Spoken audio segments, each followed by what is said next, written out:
जय हिंद साथियों, स्वागत है आपका self study classes with Sumit Jain YouTube channel और दोस्तों ऐप में।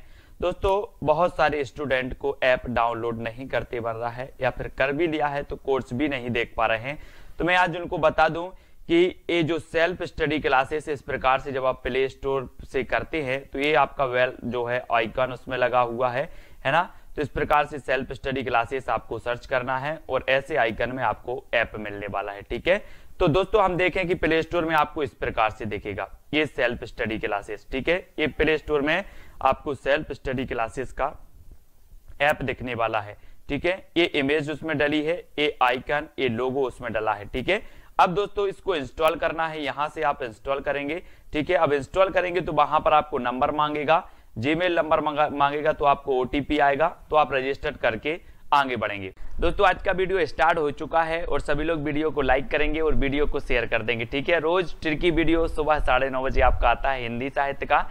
और हिंदी साहित्य में दोस्तों आज हम राम काव्य से संबंधित जितनी भी रचनाएं हैं उनको पढ़ने वाले हैं, जितने भी राम काव्य से संबंधित कवि हैं उनको पढ़ने वाले हैं। आपसे सीधा सा क्वेश्चन पूछा जाता है, निम्न में से बताइए कौन सा कवि राम काव्य से संबंधित नहीं, राम काव्य धारा से संबंधित नहीं है।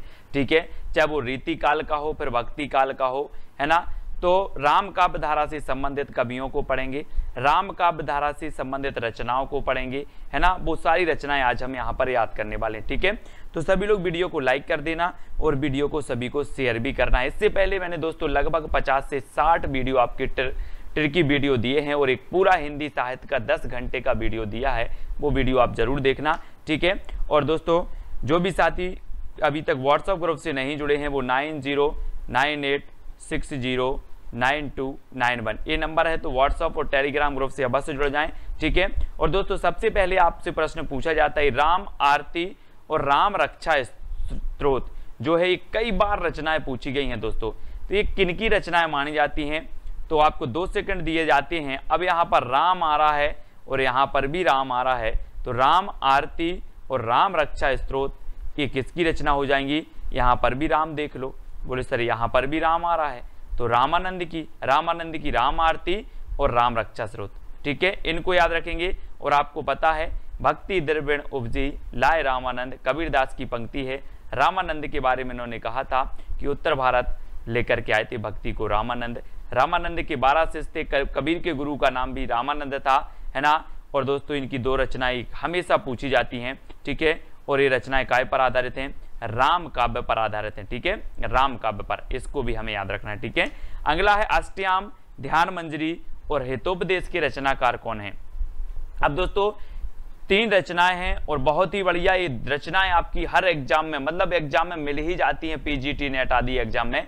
ठीक है, तो अष्टयाम, ध्यान मंजरी और हितोपदेश के रचनाकार आपको बताना है 2 सेकंड में। जब तक मैंने आपको याद करवाया था कि ध्यान अग्र नहीं जाना चाहिए, ध्यान कहाँ नहीं जाने चाहिए, अग्र नहीं जाना चाहिए, हमें हित करना है अग्र का, अग्रों का हित करना है, अग्रों का हित करना है। तो हितोपदेश, ध्यान जो है हमारा अष्टयाम में नहीं जाना चाहिए। कहाँ नहीं जानी चाहिए, ध्यान अग्र नहीं जानी चाहिए, अष्टयाम में नहीं जाना चाहिए। तो ये अष्टयाम भी रचना अग्रदास की है, ध्यान अग्र नहीं जाना चाहिए, तो ध्यान मंजरी भी अग्रदास की है। हमें अग्रों का यानी कि अन्य लोगों का हित करना है, अग्र का हित करना है, तो हितोपदेश भी अग्रदास की है। तीनों रचनाएं हैं दोस्तों किसकी, अग्रदास की। इनको याद रखना है, ध्यान कहाँ नहीं जाना चाहिए, अग्र नहीं जाना चाहिए, पढ़ाई पर जाना चाहिए, अग्र नहीं जाना चाहिए, है ना। अग्र का हित करना है अग्र का, तो अग्रदास। ठीक है, तो इस चीजें याद रख लेना है, अष्टयाम, ध्यान मंजरी और हितोपदेश ये तीनों रचनाएं राम काव्य पर आधारित हैं और ये रचनाएं दोस्तों अग्रदास की हैं। अब आपसे पूछा जाएगा निम्न में से बताइए कौन सी राम काव्य पर आधारित रचना नहीं है। उसमें अष्टयाम दिया जाएगा, ध्यान मंजरी दिया जाएगा, हितोपदेश दिया जाएगा और एक रचना दी जाएगा आपसे कोई भी पृथ्वीराज रासो दे दिया जाएगा। तो आपको पता होनी चाहिए कि जो अष्टयाम, ध्यान मंजरी और हितोपदेश हैं ये राम काव्य पर आधारित हैं और ये अग्रदास की हैं। ठीक है, ये उद्देश्य है मेरा आज की वीडियो का कि आपको राम काव्य पर आधारित रचनाएं याद होनी चाहिए। रामचरितमानस और जानकी मंगल, तो तुलसीदास तो राम का भक्त थे, इन्होंने राम काव्य इन्होंने ही रचा, यानी कि राम काव्य में सर्वाधिक जो रचनाएं की हैं वो तुलसीदास ने जी की हैं, है ना। तो रामचरितमानस यानी कि संवत 1631 यानी कि 1574 ईस्वी इसका रचना काल माना जाता है रामचरितमानस का या फिर संवत 1631, ठीक है। और ये जानकी मंगल इनका खंड काव्य है और ये भी राम काव्य पर आधारित है तुलसीदास जी के, ठीक है, इनको याद रखेंगे। अब दोस्तों भरत मिलाप और अंगद पैज के रचनाकार कौन है, और मैंने आपको कई बार याद करवाया कि भरत का मिलाप ईश्वर श्री राम से हुआ था, है ना। अंगद पैज, अंगद ने पैर रोपा था कहाँ पर, लंका में, तो वो भी ईश्वर की कृपा से रोपा था, है ना। उन्होंने कहा था कि ये ईश्वर की कृपा है, आप में से कोई भी इस पांव को नहीं हिला सकता। तो अंगद ने पैज ईश्वर की कृपा से रोपा, तो अंगद पैज ईश्वरदास। भरत का मिलाप हुआ ईश्वर श्री राम से, तो ईश्वरदास, ठीक है। तो भरत मिलाप और अंगद पैज ये दोनों रचनाएं राम काव्य पर आधारित रचनाएं हैं और ये ईश्वरदास की हैं, ठीक है। अगला क्वेश्चन है रामायण कथा महाभारत कथा के रचनाकार कौन है। तो ये क्वेश्चन भी बहुत ही बढ़िया है दोस्तों, और ये राम कथा और महाभारत कथा इनकी रचनाकार बताना है। और आपको पता है कि राम दोस्तों विष्णु के अवतार माने जाते हैं, कृष्ण भी माने जाते हैं विष्णु के अवतार, तो महाभारत में कृष्ण का भी वर्णन हुआ है ना। और दोस्तों तो रामायण कथा ये विष्णु के अवतार माने जाते हैं राम, महाभारत में भी कृष्ण माने जाते हैं, तो विष्णु से हो जाएंगे विष्णुदास। राम कथा और महाभारत कथा, कथा आ रहा है और विष्णुदास इसके रचनाकार होंगे। तो ये भी राम काव्य पर आधारित हैं, इनको भी आपको याद रखना है, ठीक है। अगला है दोस्तों भक्तमाल, 1592 ईस्वी के रचनाकार कौन है भक्तमाल। और भक्तमाल आपको पता है दोस्तों ये बहुत ही श्रेष्ठ रचना है, कई एग्जामों में पूछी गई है।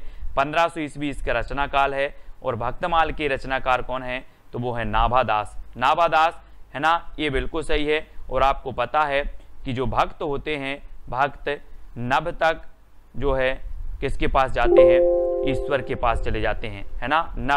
नभ तक जाते हैं, बोले नभ जाते हैं, नभ तक जाते हैं, कौन, भक्त। भक्त नभ तक जाते हैं तो नाभादास, इसको याद रखेंगे, नभ तक, है ना। भक्तमाल की टीका 1712 ईस्वी में लिखी गई दोस्तों, और ये किसने लिखी है, भक्तमाल की टीका। और आपको पता है कि भक्तों को सबसे ज्यादा प्रिय होता है टीका, भक्तों को सबसे ज्यादा प्रिय होता है टीका, और भक्त जो होते वो टीका लगाए रहते हैं, आपने देखा होगा। तो भक्तों को प्रिय क्या रहता है, टीका।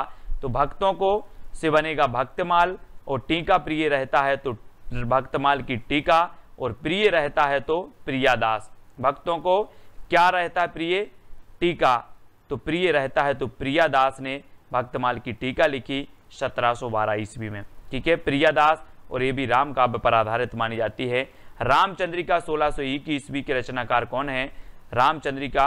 और दोस्तों आपको पता है कि राम के केस चंद्रिका से चमक रहे, राम के केस चंद्रिका से चमक रहे, तो रामचंद्रिका, है ना, चंद्रिका से चमक रहे तो रामचंद्रिका, और क्या चमक रहे, केस, तो केशव दास की ये रचना है ना, ये चीज भी याद रखना है।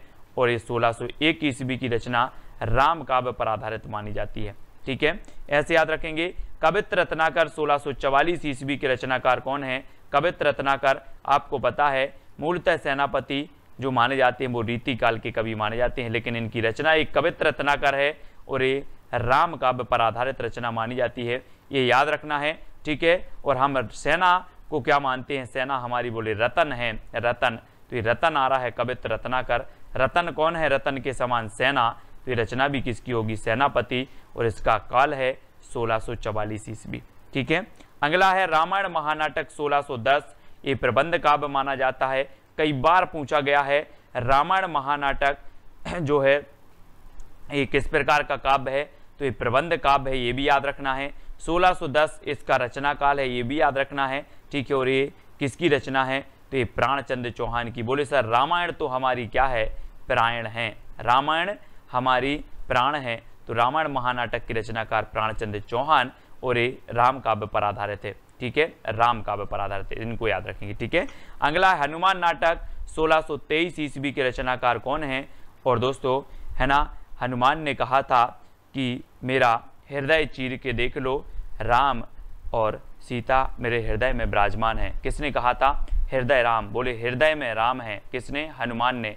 तो हनुमान नाटक रचना किसकी हो जाएगी, ये दोस्तों कौन हो जाएंगी, हृदय राम, हृदय राम की, क्योंकि हृदय में राम है, ये किसने कहा था, हनुमान जी ने। तो हनुमान नाटक हृदय राम, इसका रचना काल 1623 ईस्वी, ठीक है। यानी आ नंबर आपका बिल्कुल सही है। राम रासो 1618 और अध्यात्म रामायण 1624 ईस्वी के रचनाकार कौन हैं दोस्तों? ये भी राम काव्य पर आधारित हैं, है ना। राम रासो 1618 और अध्यात्म रामायण, है ना। राम राम तो आ रहा है तो राम काव्य तो हो ही जाएगा। और इसके जो रचनाकार हैं दोस्तों वो कौन है? वो है माधव दास चारण। माधव दास चारण यानी बी नंबर आपका बिल्कुल सही होगा। राम रासो 1618 ईस्वी का है और अध्यात्म रामायण 1624 और ये माधव दास चारण। ठीक है, तो याद रखना है ना, इनको याद रखेंगे। बी नंबर आपका बिल्कुल सही है। पौरुष से रामायण के रचनाकार कौन है? और पौरुष की बात हो रही यहाँ पर, पौरुष, तो पौरुष को हम क्या बोलते हैं? नर भी बोल देते हैं, है ना, बोलते हैं ना नर। पौरुष का पर्यायवाची नर, तो पौरुष से रामायण के रचनाकार कौन होंगे? यहाँ पर देख लो नर आएगा, बोले नर हरिदास। पौरुष को नर बोलते हैं तो पौरुष से रामायण के रचनाकार नर हरिदास और ये भी राम काव्य पर आधारित है। ठीक है, यानी बी नंबर आपका बिल्कुल सही हो जाएगा। नेक्स्ट है हनुमान चरित 1639 के रचनाकार कौन है? और हनुमान चरित की आपको बताना है दोस्तों, और आपको पता है हनुमान की बात आई है और इनके चरित की बात आई है, तो बोले इनके बारे में मैं सबसे पहले बता देता हूं कि हनुमान जैसा बलशाली कोई नहीं हुआ है। आपने रामायण देखी होगी, बड़े बड़े मल्ल भी आते हैं तब भी हनुमान से नहीं जीत पाते। मल्ल आते हैं, मल्ल, तब भी नहीं जीत पाते। तो हनुमान चरित के रचनाकार भी कौन होंगे? बोले सर राम मल्ल पांडे। राम मल्ल पांडे, मल्ल आते हैं तो हनुमान जी से टक्कर नहीं ले पाते। तो राम मल्ल पांडे हनुमान चरित यानी 1639 ईस्वी के रचनाकाल हैं। राम काव्य पर आधारित लिखी गई ये रचना है। ठीक है, अगला है दोस्तों अवध विलास 1643 ईस्वी के रचनाकार कौन है ना, ये बताना है। और आपने वो गीत तो सुना ही होगा, बना की अवधपुरी ससुराल बराते को जय रे। तो अवध का लाल, अपन क्या बोलते? अवध का लाल, अवध का लाल, तो ये अवध के लाल हैं और अवध विलास रचना अवध लाल दास की होगी। 1643 ईस्वी इसका रचनाकार है। ठीक है, ये चीज भी याद रखनी है। और दोस्तों आपको पता है कि जो अवध विलास है ये भी राम काव्य पर आधारित है ना, राम काव्य पर आधारित है। वीडियो को लाइक और शेयर अवश्य किया करें। रघुनाथ चरित दशावतार चरित की रचनाकार कौन है? रघुनाथ चरित और दशावतार चरित आपको पता है। रघुनाथ बोला जाता है रघुवीर श्री राम को, और श्री राम ने दोस्तों जब शिव जी का बाण तोड़ा था, बाण उठाया था, है ना, तो परशुराम वहां पर पहुंच गए थे और परशुराम को पता नहीं था रघुनाथ के चरित का। किसको पता नहीं था? बोले सर रघुनाथ के चरित का पता नहीं था परशुराम को, है ना। और दशावतार चरित ये भी परशुराम। ठीक है, परशुराम देव, ये यानी बी नंबर आपका बिल्कुल सही होगा। ऐसे याद करेंगे। अगला है रघुनाथ लीला की रचनाकार कौन है? तो रघुनाथ की लीला बहुत अपरंपार है और जब लोगों को पता चला कि ये तो रघुनाथ हैं और इनकी लीला अपरंपार है तो बोले ये तो जगत के नाथ हैं। जगत के नाथ हैं कौन? बोले जगन्नाथ ही हैं। ये तो रघुनाथ की लीला का पता चला और लोगों ने बोला कि ये तो जगन्नाथी हैं, जगन्नाथी। तो रघुनाथ लीला के रचनाकार माधव दास जगन्नाथी हैं और ये रचना भी किसकी है? राम काव्य पर आधारित है। दोस्तों ये भी याद रखना है। नेक्स्ट है आनंद रघुनंदन की रचनाकार कौन है? और आपको पता है कि रघुनंदन की अगर दर्शन हो जाएं तो आनंद आ जाता है। बोले सर भारत के लोगों को ही आनंद नहीं आता, पूरे विश्व को लोगों को रघुनंदन के दर्शन हो जाएं तो आनंद आ जाता है। तो आनंद रघुनंदन विश्व के लोगों को आनंद आ जाता है, रघुनंदन के दर्शन मिल जाए। किसके लोगों को? विश्व के।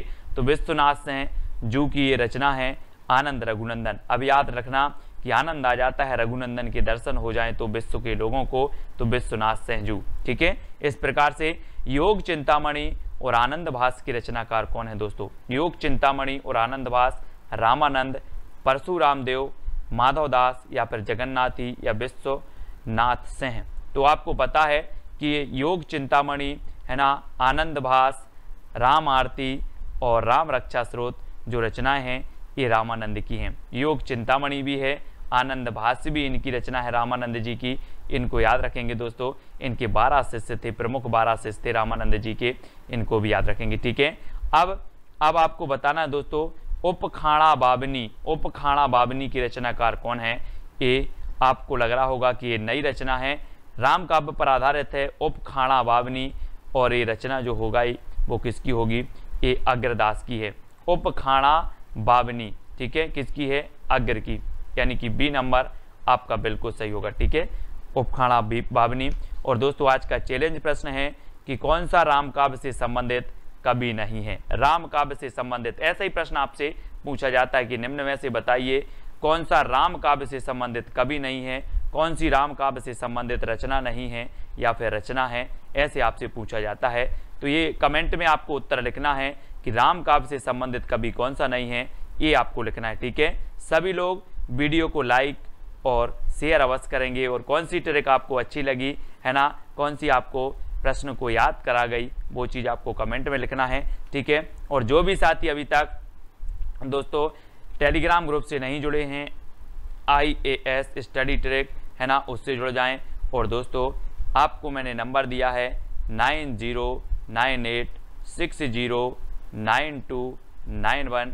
इस नंबर पे आपको क्या करना है, व्हाट्सअप मैसेज करना है, तो टेलीग्राम ग्रुप की लिंक मिल जाएगी, व्हाट्सअप ग्रुप की लिंक मिल जाएगी। ठीक है, तो वीडियो को लाइक और शेयर अवश्य करें। जो भी हमारे नए साथी हैं वो सब्सक्राइब कर लें। आज के वीडियो के लिए बस इतना ही। जय हिंद। कर भी लिया है तो कोर्स भी नहीं देख पा रहे हैं, तो मैं आज उनको बता दूं कि ये जो सेल्फ स्टडी क्लासेस इस प्रकार से जब आप प्ले स्टोर से करते हैं तो ये आपका वेल जो है आइकन उसमें लगा हुआ है ना। तो इस प्रकार से सेल्फ स्टडी क्लासेस आपको सर्च करना है और ऐसे आइकन में आपको ऐप मिलने वाला है। ठीक है, तो दोस्तों हम देखें कि प्ले स्टोर में आपको इस प्रकार से दिखेगा ये सेल्फ स्टडी क्लासेस। ठीक है, ये प्ले स्टोर में आपको सेल्फ स्टडी क्लासेस का ऐप दिखने वाला है। ठीक है, ये इमेज उसमें डली है, ये आइकन, ये लोगो उसमें डला है। ठीक है, अब दोस्तों इसको इंस्टॉल करना है, यहां से आप इंस्टॉल करेंगे। ठीक है, अब इंस्टॉल करेंगे तो वहां पर आपको नंबर मांगेगा, जीमेल नंबर मांगेगा, तो आपको OTP आएगा, तो आप रजिस्टर करके आगे बढ़ेंगे।